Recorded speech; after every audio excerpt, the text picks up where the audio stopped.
Isa sa pinakamabagsik na nanalasa ang Bagyong Ondoy. Natuto na nga ba tayo sa mga aral nito?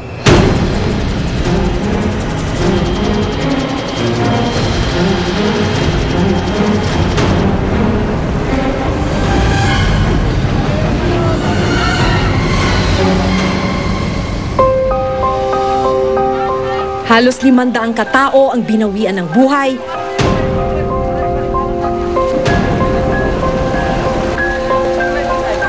Mahigit 40 bilyong piso ang iniwang pinsala.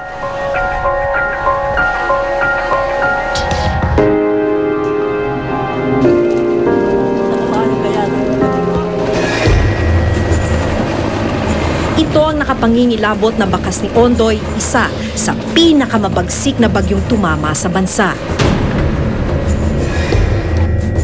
Makalipas ang 1 taon, natuto na nga ba tayo sa mapait na leksyong iniwan nito? Hindi ko nakakaya eh.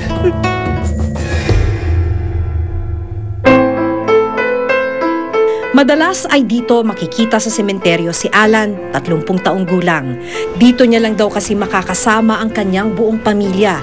Nasawi sa Bagyong Ondoy ang kanyang 3 anak, asawa at ina. Siguro nga kung hindi ko nakita nakaligtas yung mga kapatid ko at pamangkin ko. Gusto ko na bumigay eh. Pero sabi nga sa akin, minsan ng mga kaibigan ko, lalo ni Father, bawat pagsubok ko daw, may ano eh. May kapalit yun. Ano pa yung mga talagang mga imahe ba na hindi mo makalimutan dun sa naranasan ng pamilya mo? Kumbaga ano po eh, kita ko sa mata nila yung takot eh. Kasi kumbaga kahit sa murang edad ng mga anak ko, hindi may paliwanag yung takot na naramdaman nila, lalo yung tubig. Humahampas sa kanila eh. Sinamahan namin si Alan nang bisitahin niya ang lugar na dating kinatitirikan ng kanilang tirahan.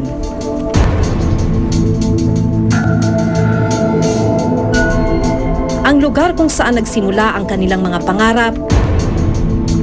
Eto, yan na lang yung natitira.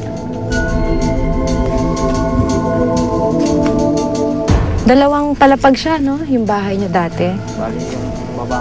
Siya rin palang lugar kung saan magtatapos ang binuo niyang pamilya. Ano yan, kuya? Kaninong damit yan? Asawa ko. Damit ng asawa mo? Ngayon mo lang ba nakita? Bali, hindi ko na rin kinuha yung mga gamit. Iniwan mo na dito.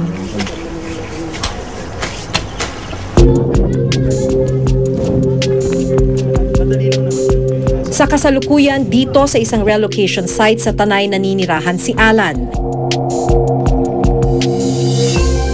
Mahigit 250 pamilya ang inilipat rito matapos ang Bagyong Ondoy.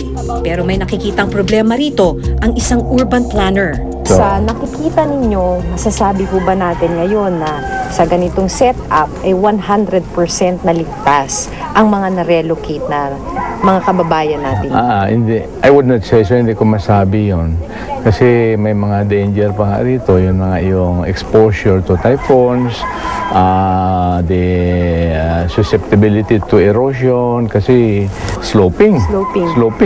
And then, walang provision for the safety of the road. Kasi baka ma-erode ito. Dapat siguro lagyan pa ng maraming bato ba? Parang Kaya hindi maalis kay Alan ang mag-alala sa tuwing may malakas na pag-ulan. Kaya nagkaroon ng karang bagyo, yung basyang, asang hangin. Yung mga pamangkin ko na alos, mag-iyak na rin. Gawa ng, yun nga, naalala na yung karang bagyo. Matapos maganap ang Bagyong Ondoy, binuo ng Administrasyong Arroyo ang Special National Public-Private Reconstruction Commission. Layo nitong lumikom ng pondo upang makatulong sa rehabilitasyon ng mga naging biktima ng Bagyong Ondoy gaya ng pabahay, patubig at sanitation facilities. Ayon sa Department of Finance, umabot sa 220 bilyong piso ang nakalat na donasyon at humanitarian assistance mula sa iba't ibang bansa.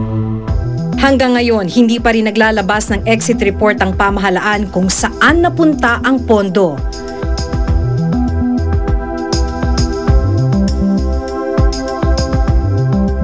Pero kung titingnan ang kalagayan ng mga nasa relocation site, tila malayo sa layon ng programang ito. Ito ngayon, dumating kami dito. Kahit anong gamit sa loob ng bahay, wala. Kaya umiiyakan ako dahil nga mamitrik pa kami noon. Wala ring kuryente sa relocation site at maging ang pagkuha ng tubig, mahirapan pa rin. Minsan po, tiyagaan lang po, pila ka talaga abot ating gabi. Gising ka madaling araw para ka makasalok ng maaga. Kagaya ganyan, maaba ang pila. Sacrifice po. Talagang hirap. 250 pamilya ang inilipat dito pagkatapos ng Bagyong Ondoy, pero dahil sa layo at sa iba pang problema dito sa relocation site ay may mga bumabalik na sa kanilang pinanggalingan sa Sitio Batak, Barangay Tandang Kutso, dito nga sa bayan ng Tanay. Ayon sa Social Watch, hindi naging sapat ang pagtulong ng pamahalaan sa mga biktima ng bagyo. Kung ibabase mo sa ebidensya, no, sa mata mo, sa istorya sa periodiko, sa nakikita mo sa TV, nakikita mo sa TV ang nagbibigay ng mga relief goods, karamihan private sector. Sa government, hindi masyadong nakikita yan. Isa pa sa dapat sana ay makakatulong para sa rehabilitasyon ng mga biktima ng Ondoy ang Calamity Fund. 2 bilyong piso ang nakalaan para rito taon-taon. Pero maging ito raw naubos na sa unang 6 na buwan pa lang ng taon. Ayon sa Department of Budget and Management, nasa 1.4 billion pesos na o mahigit 70% na ng pondo ang nagastos ng dating administrasyon. Napakalaki nung napinsala noong Ondoy at karamihan po ng nagastos natin dun sa mga halos kalahati ng pondo na yon ay napunta po sa DSWD.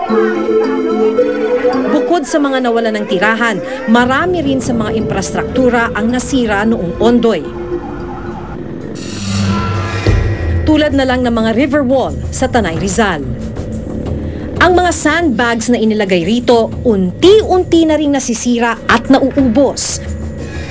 Pagkakinain po itong mga lupang ito, bukod sa karsada, ang mawawalan po ng karsada rito, ang mga building na nasa paligid niyan ay maaaring bumagsak na rin po.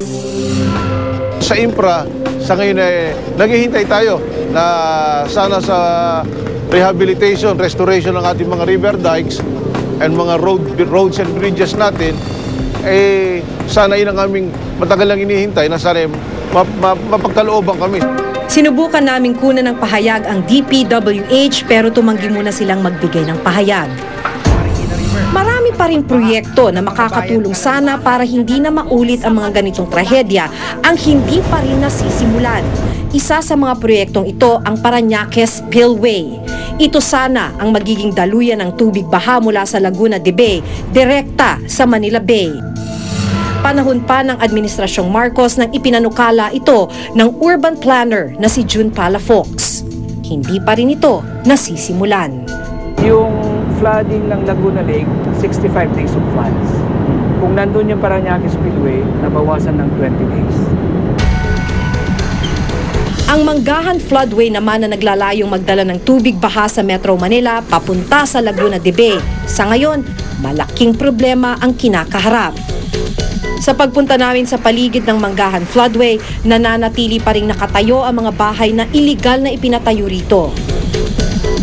Kasama po doon sa pinirmahang Estero Declaration ng MMDA at ng Metro Manila Mayors, gagawin pong priority po or gagawa po ng aksyon ng mga Metro Manila Mayors tungkol po din sa issue ng mga pag-relocate ng mga illegal settlers.